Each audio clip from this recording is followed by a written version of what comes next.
जय हिंद दोस्तों, मेरा नाम है शोभित और आप देख रहे हैं GD campus maths educational channel. आप सभी का हमारे चैनल पर स्वागत है। आज की हम इस वीडियो में हम प्रश्न वाली 6.2 के क्वेश्चन 3 से देखने वाले हैं। इससे पहले हमने 6.1 के क्वेश्चन की और इस प्रश्न वाली का हम पहले से ही ओवरव्यू कर रखे हैं। आपने अगर वो वीडियो नहीं देखे तो जरूर उनको देखिए और फिर इस प्रश्न वाली को देखिए। तो आइए दोस्तों, हम इस प्रश्न वाली को शुरू करते हैं। तो दोस्तों, प्रश्न संख्या 3 क्या कहता है, यदि LM समांतर CB और LN समांतर CD हो तो हमें ये सिद्ध करना है कि AM बटा AB बराबर AN बटा AD। सबसे पहले डायग्राम में आ जाइए। ये हमारे पास डायग्राम दे रखा है। LM और CB आप देखिए ध्यान से, ये रहा LM और ये रहा CB, ये दोनों समांतर दे रखा है। और दोस्तों, ये रहा LN और ये रहा CD, ये दोनों आपस में समांतर दे रखा है। तो जब किसी त्रिभुज के अंदर समांतर रेखाएं दे रखी हो, इसका मतलब वहां पर थेल्स प्रमेय या फिर थेल्स प्रमेय के विलोम लग सकती है। तो यहाँ पर अगर हम ध्यान से देखें तो एक त्रिभुज हमें ये दिख रहा है, ऊपर वाला कौन सा, ये वाला छोटा वाला आपको दिख रहा होगा। एक त्रिभुज दोस्तों ये नीचे वाला हमको दिख रहा है, क्योंकि जहां पर दो समांतर रेखा होगी वहां पर हमें त्रिभुज देखने पड़ेंगे। तो सबसे पहले हम दोस्तों लिखते हैं, देखिए त्रिभुज ABC, इस त्रिभुज का नाम ऊपर वाले का हम ले रहे हैं पहले ABC में हमें दे रखा है LM समांतर CB। दो रेखाएं जो है LM और ये CB समांतर हैं। तो फिर हम क्या बोल सकते हैं, थेल्स प्रमेय से, थेल्स प्रमेय के अकॉर्डिंग क्या होना चाहिए दोस्तों कि दो भुजाओं का अनुपात क्या होना चाहिए, बराबर होना चाहिए। तो हम क्या लिखेंगे, आप देखिए यहाँ से इस चित्र को पहले मैं आपके सामने बना लेता हूँ। त्रिभुज को ABC, यहाँ पर दे रखा है M और यहाँ पर दे रखा है L। जहां से दो भुजाएं निकल रही हैं, यानी जो बिंदु M और L जिस भुजा पर स्थित हैं उसका शीर्ष देखना। ये A पर या A से निकलने वाले दोनों भुजाओं पर स्थित हैं, तो हमें A से शुरू करना है। यह इस भुजा का अनुपात बटा इस भुजा का अनुपात हमें लेना। तो हम क्या लेंगे दोस्तों, AM बटा में MB बराबर AL बटा में LC, AL बटा में LC। समीकरण नंबर दोस्तों इसको दे दिया हमने, 1 दे दिया। अब हम दूसरा त्रिभुज ले लेते हैं, नीचे वाला जो हमें दे रखा है। ये इस त्रिभुज का नाम है दोस्तों ADC। इस त्रिभुज के अंदर भी हमें दो रेखाएं जो है समांतर दे रखी है। आप देख सकते हैं LN समांतर दे रखा है CD। अब यहाँ भी हम बात करेंगे, जब दो रेखाएं समांतर हैं तो थेल्स प्रमेय लगेगी। तो हम लिख देते हैं थेल्स प्रमेय से। तो दोस्तों थेल्स प्रमेय से क्या होना चाहिए, वापस अगर मैं डायग्राम बनाऊं इसका तो आप देख सकते हैं ये है A, ये है C, ये है D और ये है दोस्तों L और M। आप देख रहे हैं वापस L और N जो है A से निकलने वाली भुजाओं पर स्थित है। तो हम A से शुरू करेंगे, AL बटा LC और AN बटा ND। तो हम लिख देते हैं दोस्तों AL बटा LC बराबर AN बटा ND। इसको हम समीकरण नंबर 2 देते हैं। अब आप ध्यान से देखिए समीकरण 1 और समीकरण 2 को, यहाँ भी AL बटा LC लिख रखा है और यहाँ भी AL बटा LC लिख रखा है। तो हम ऐसा करते हैं, समीकरण 1 से AL बटा LC का मान समीकरण 2 में रख देते हैं। तो हम लिखेंगे समीकरण 1 व 2 से। तो देखिए क्या होगा, यहाँ पर हम मान जब रखेंगे समीकरण 1 से तो हो जाएगा AM बटा में MB और बराबर के अंदर दोस्तों AN बटा में क्या हो जाएगा ND। अब आप ध्यान से देखिए, यहाँ तक तो हम पहुंच गए, लेकिन हमें जो सिद्ध करना है इसके अंदर देखिए बट्टा में AB चाहिए और बट्टा में AD चाहिए, जबकि हमारे बट्टा के हर के अंदर MB और ND आ रहा है। तो आप ध्यान से देखिए MB ये रहा और ND ये रहा। ये हमें जो ऊपर वाला जो त्रिभुज लिया था इसकी हमें छोटी वाली भुजा दे रखी है। हम क्या करते हैं, हमें पूरी भुजा चाहिए, बड़ी भुजा चाहिए। जब हमें छोटी भुजा दे रखी हो किसी त्रिभुज की, बड़ी भुजा चाहिए तो +1 करो। जब बड़ी भुजा दे रखी है और छोटी भुजा चाहिए तो -1 करते हैं। लेकिन हमें कहाँ पर चाहिए दोस्तों, हर के अंदर चाहिए। तो सबसे पहले हर को मुझे पलटना होगा। तो देखिए हम क्या करेंगे, दोनों और व्युत्क्रम करने पर तो हम क्या करें, दोनों साइड इसको पलट देते हैं। तो AM बटा MB लिखा है तो MB बटा AM करेंगे बराबर AN बटा ND लिखा है तो इधर भी पलटेंगे तो ND बटा AN हो जाएगा। अब क्या करेंगे, दोनों तरफ 1 जोड़ने पर, जब हम दोनों तरफ दोस्तों 1 जोड़ेंगे +1 करेंगे, इधर हम +1 करेंगे तो दोस्तों मुझे इधर भी +1 करना पड़ेगा। तो देखिए अब हम क्या करेंगे, LCM लेंगे बट्टा में 1 मान सकते हैं AN का और 1 का LCM AN होता है, या फिर डायरेक्ट अगर LCM आपको समझ में नहीं आता तो इधर डायरेक्ट गुणा करके लिख दीजिए। AN बटा AN करेंगे तो बराबर आएगा 1 का गुणा दोस्तों MB से करेंगे तो MB हो जाएगा, प्लस इधर 1 का भाग AN में देंगे तो AN आएगा और AN का गुणा जब इस 1 से करेंगे तो दोस्तों AN बच जाएगा बराबर। इसी प्रकार इधर भी ऐसे का ऐसे हम क्या लिखेंगे, ND प्लस AN बटा में AN। अब आप क्या देख रहे हैं, इधर सॉरी दोस्तों AM है, इधर हम AM लिख देते हैं, इधर AM है। अब हम क्या देख रहे हैं कि M B plus A N, M B plus A M जो है दोस्तों पूरा का पूरा अगर हम दोनों टुकड़ों को जोड़े तो पूरी भुजा क्या बन जाएगी, ए बी बन जाएगी। तो इसकी जगह हम ए बी लिख देते हैं बट्टा में ए एम ऐसे का ऐसे बराबर N D plus A N, N D plus A N अगर इन दोनों टुकड़ों को जोड़े तो पूरी भुजा बन जाएगी। तो इस पूरी भुजा का नाम दोस्तों क्या हो जाएगा, ए डी बट्टा में ए एन ऐसे का ऐसे। वापिस दोस्तों अब इसको पलट देते हैं, व्युत्क्रम कर लेते हैं तो हमें क्या मिलेगा, ए एम बट्टा ए बी बराबर ए एन बट्टा ए डी। आप देख सकते हैं जो हमें सिद्ध करना था दोस्तों वही हमारे पास आ गया है। तो लास्ट में आप अगर आपको लिखना है तो सिद्ध करने के बाद आप लास्ट में इति सिद्धम ऐसे लिख सकते हैं। अगर आपको इंग्लिश में ऐसे लिखना है तो आप क्यू ई डी करके भी आप इसको ऐसे लिख सकते हैं। तो दोस्तों अब हम नेक्स्ट क्वेश्चन को देख लेते हैं। अब दोस्तों नेक्स्ट क्वेश्चन है, यहाँ भी हमें समांतर रेखाएं दे रखी है। तो जो समांतर रेखाएं दे रखी है सबसे पहले वहां पर हमें त्रिभुज को पकड़ना है कि कौन सा त्रिभुज है जहां पर ये दो रेखाएं समांतर दे रखी है। तो देखिए सबसे पहले आप ध्यान से अगर देखेंगे तो हमें मिलेगा कि डी ई समांतर ए सी है। आप देखिए डी ई ये रहा और ए सी ये रहा, यानी कि इन दोनों रेखाओं से कौन सा त्रिभुज बन रहा है। तो सबसे पहले अगर मैं लिखूं तो आप देख सकते हैं त्रिभुज ए बी सी त्रिभुज हमें दिख रहा है। आप देख सकते हैं ऐसे एक रेखा है डी और ई और ये जो है ए सी के दोस्तों समांतर है। एक त्रिभुज दोस्तों इन दोनों रेखाओं समांतर है, यहाँ से हमें एक त्रिभुज मिल गया। अब दूसरी जो रेखा हमें दे रखी है कौन कौन से समांतर हैं, डी ई और ए ई, डी एफ सॉरी दोस्तों ये डी एफ है और ए ई, इन दोनों रेखाओं से कौन सा त्रिभुज बन रहा है दोस्तों। तो हम लिख सकते हैं ऐसे आराम से कि ये रहा ए और ये रहा बी, ये रहा ई। यहाँ से अगर हम देखें तो दोस्तों ये मिल रहा है, देखिए डी और एफ ये रेखाएं दे रखी है, ये डी और एफ हो गया। अब आप ध्यान से देखिए तो ये रेखाएं इसके समांतर है। तो ये इस प्रकार हमें दो त्रिभुज मिल गए। अब किसी त्रिभुज के अंदर अगर दो रेखाएं समांतर हैं तो वहां पर थेट प्रमेय लगती हैं। अब दोस्तों हम पहले इस त्रिभुज को लेते हैं, तो इस त्रिभुज का नाम क्या है। अब नाम कैसा लिखेंगे दोस्तों, ये जो त्रिभुज की जो एक समांतर भुजा दिख रही है ये कहाँ दोनों भुजा को काट रही है। तो एक इस भुजा को काट रही है और दोस्तों एक भुजा को काट रही है। ये दोनों भुजा कहाँ से शुरू हो रही है, तो हम बोलेंगे बी से शुरू हो रही है। और लिखने में दोस्तों हम लगभग सामान्यतः हम एंटी क्लॉकवाइज ही यानी घड़ी की विपरीत दिशा में ही शीर्षों को लिखते हैं। तो त्रिभुज का नाम क्या लिखेंगे दोस्तों, बी सी ए से। बी सी ए से आप देख सकते हैं कौन कौन सी भुजाएं हमें समांतर दे रखी है। तो हम बोलेंगे कि डी ई और ए सी जो है दोस्तों वो क्या है, समांतर दे रखी है। तो समांतर है तो हम क्या लिखेंगे, थेल्स प्रमेय से जब किसी त्रिभुज की दो भुजाएं समांतर दे रखी हैं या दो रेखाएं जो आपस में समांतर दे रखी हैं तो यहाँ पर हम थेल्स प्रमेय लगा सकते हैं। तो थेल्स प्रमेय के अकॉर्डिंग क्या होगा दोस्तों, ई से भुजा का अनुपात बटा ई से भुजा का अनुपात। तो दोस्तों मैं क्या लिख सकता हूँ, बी डी बटा डी ए बराबर बी ई बटा ई सी। इसको हम नाम देते हैं समीकरण नंबर 1। अब दोस्तों दूसरे त्रिभुज के अंदर आ जाइए। इस त्रिभुज के अंदर वापस हम नाम क्या लिखेंगे, ये देखिए दोस्तों डी और एफ जो हैं ये यहाँ पर बी पर प्रतिच्छेद कर रही है। ये जो दोनों भुजाएं बी पर आ रही है, यानी कि बी से वापस शुरू करेंगे तो बी ई और ए। इस त्रिभुज का नाम भी ऐसे एंटी क्लॉकवाइज यानी घड़ी की विपरीत दिशा में लिखेंगे तो बी ई ए से। अगेन देखिए दोस्तों यहाँ पर हमें दो भुजाएं समांतर दे रखी है। दो भुजाएं, त्रिभुज की ये भुजा नहीं है सॉरी, ये त्रिभुज की एक रेखा है। तो हम ऐसे बोलेंगे कि यहाँ पर हमें कौन कौन सी रेखा समांतर दे रखी है, डी एफ और ए ई दोस्तों समांतर हैं। तो हम क्या लिखेंगे, थेल्स प्रमेय से, अकॉर्डिंग टू थेल्स थ्योरम।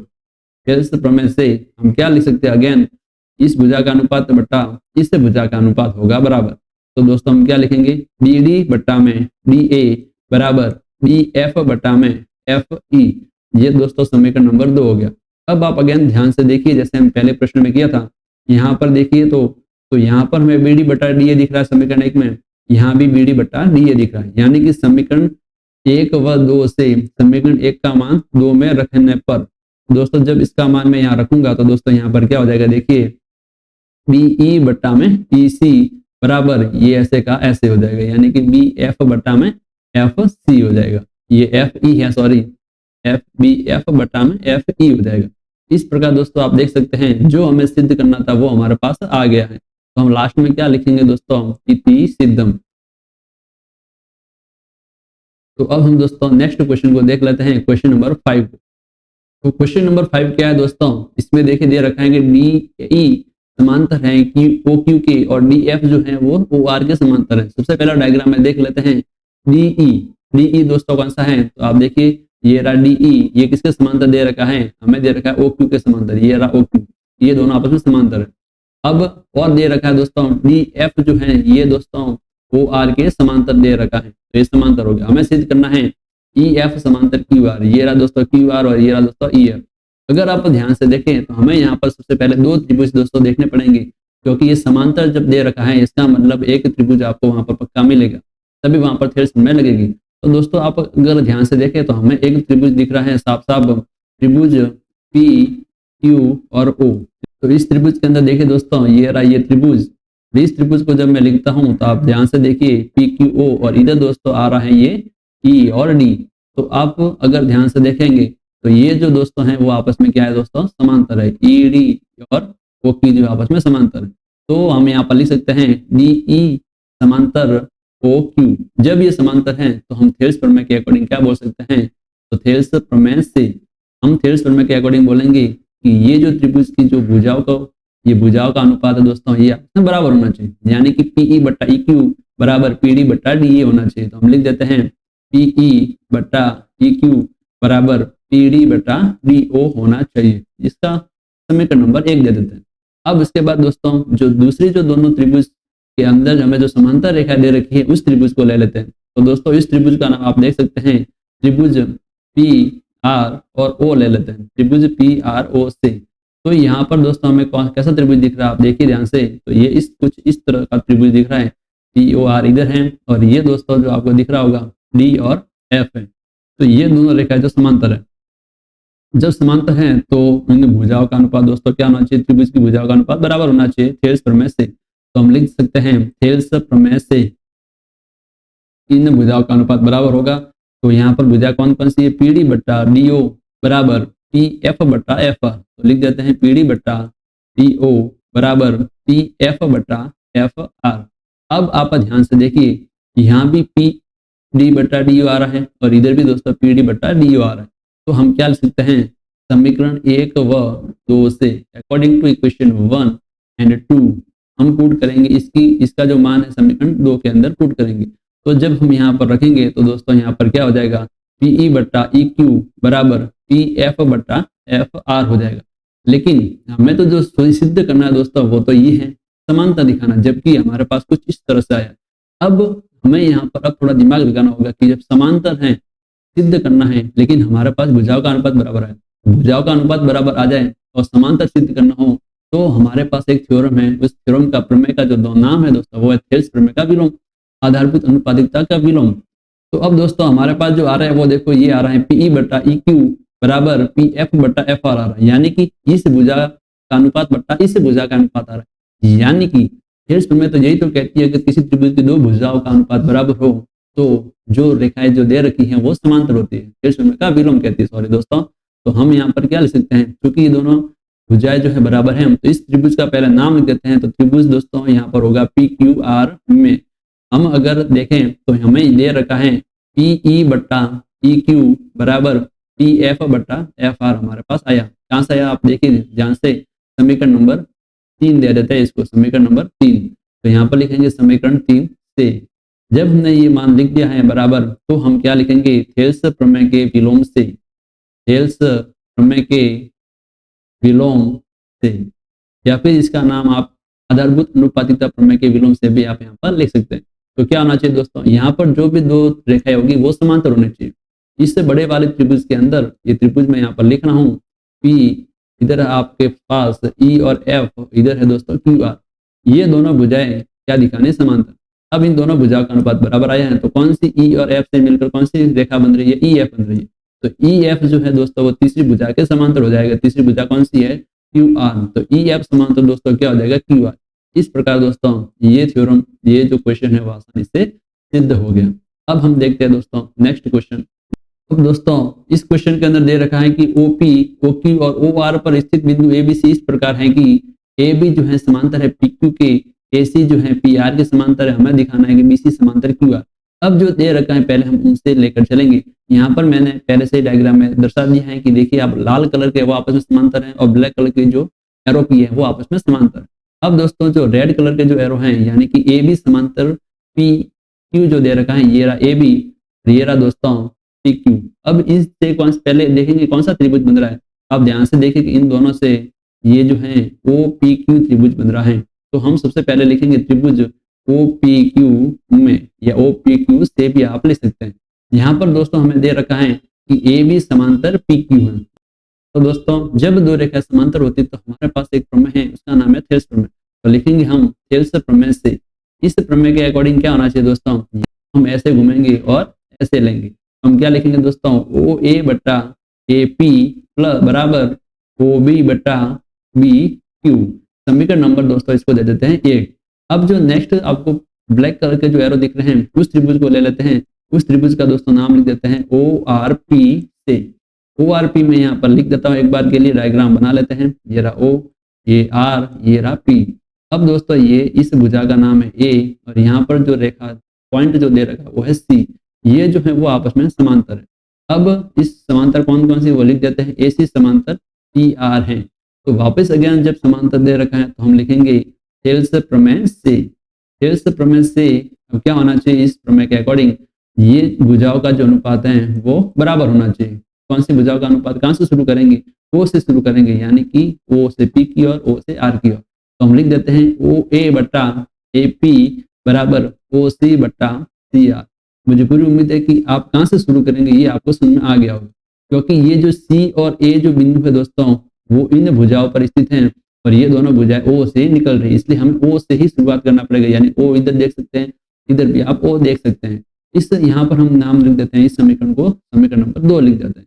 अब ध्यान से देखिए OA बटा AP है, इधर भी OA बटा AP है। तो अगेन जैसे हमने पहले लिखा था समीकरण 1 से समीकरण 2 का मान रखने पर लिख देते हैं समीकरण 1 व 2 से हम क्या करेंगे, इसका मान जब रखेंगे तो दोस्तों यहाँ पर क्या हो जाएगा, देखो OB बटा BQ लिखेंगे। तो एक बार हम लिख देते हैं OB बटा BQ बराबर में दोस्तों क्या आना चाहिए, बराबर में ये ऐसा का ऐसा OC बटा CR लिख देते हैं, OC बटा CR लिख देते हैं। इसको दे देते हैं समीकरण नंबर 3।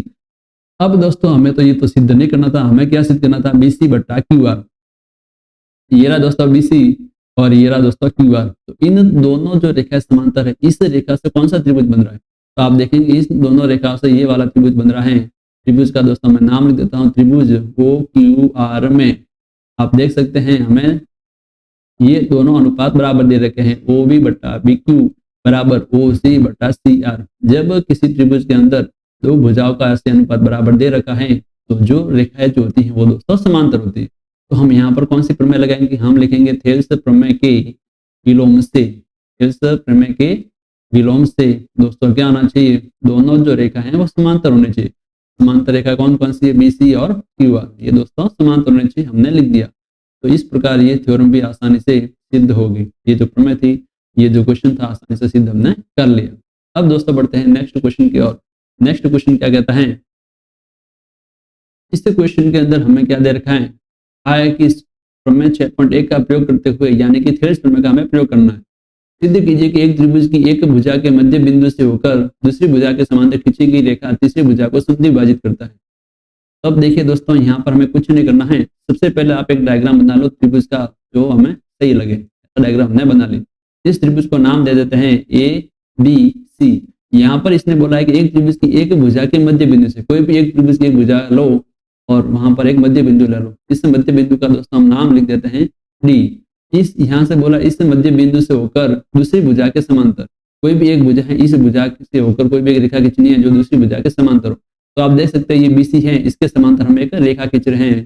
तो ये जो रेखा हम आगे बढ़ाएंगे तो ये कह रहे हैं दूसरी भुजा के समांतर खींचेगी रेखा तीसरी भुजा को समद्विभाजित करती। तीसरी भुजा कौन सी है, ये देखो दोस्तों, पहली भुजा हमने ये ली, दूसरी भुजा ये ली, तीसरी भुजा ये ली।